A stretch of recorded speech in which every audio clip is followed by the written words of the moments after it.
Let's now take you back to Bloemfontein, where a memorial service has been held for 3 officers whose bodies were retrieved from the Hennops River last week. Boipelo Senoge, Cebekhulu, Linda, and Keamogetswe Bays were traveling to Limpopo at the time of their deaths. Nqobile Madlala joins me now. Nqobile, very good afternoon to you. Lots of celebrating the lives of these young constables, but of course, people lamenting the fact that, they were still young and they still had a lot, or would have had a lot going for them and in their careers. But of course, what has happened. Take us through what happened in the hours that everyone was paying tribute to them.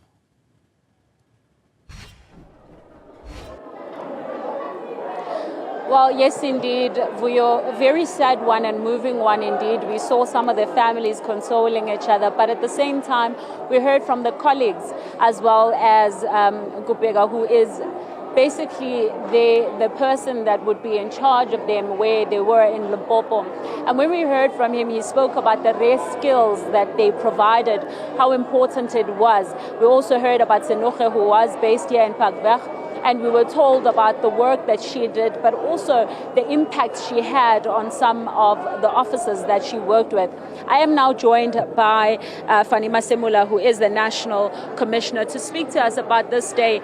I think for SAPS, it's been a very difficult week, and perhaps today was even more difficult to see the families falling apart really because of the pain that they're going through.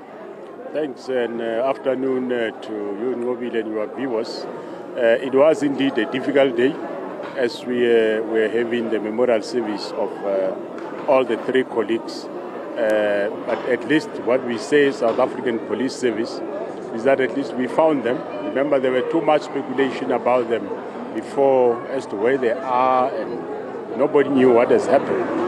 But eventually, through investigation, we were able to recover their bodies, and we were able to recover the car. Damaged as it is, at least now we have closed the chapter that we recovered our colleagues and the car.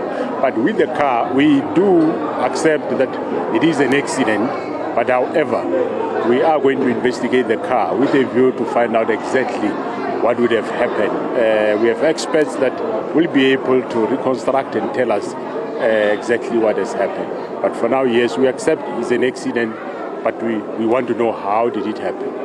And National Commissioner, I wanted to ask you about the car, because you spoke about the fact that there was massive damage on the car. So I suppose this is why then you continue to investigate.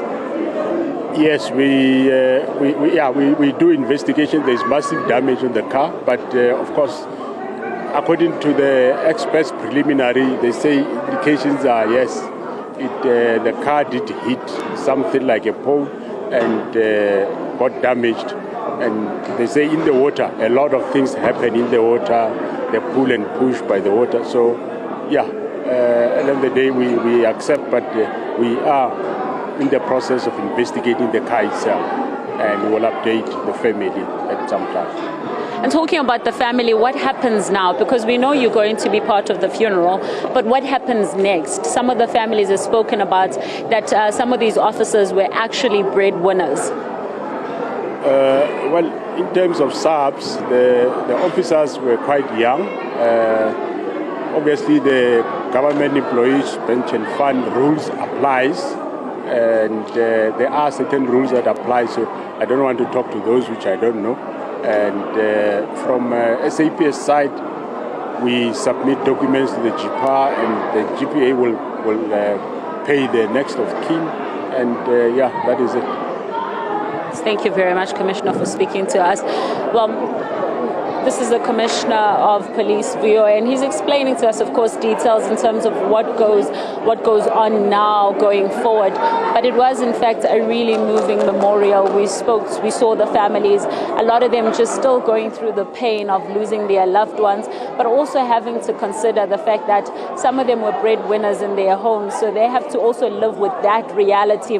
We also heard from the Premier that spoke about the importance of having the family being counseled, being together, and how hard it was for them to even travel with them to Gauteng, and how difficult it was emotionally to see them going through what they were going through. And at the same time, we know that the government of Free State has explained that they are going to be here all the way until the end. But what we know now is that this means that they are now going to be starting the preparation from Thursday, Friday to Saturday, where there's going to be the separate funerals, which we understand at this point that they are SAPS official funerals. Nqobile Madlala speaking there to the National Commissioner of Police following that tribute, the memorial that lasted for hours, paying tribute to those 3 constables who unfortunately have passed on.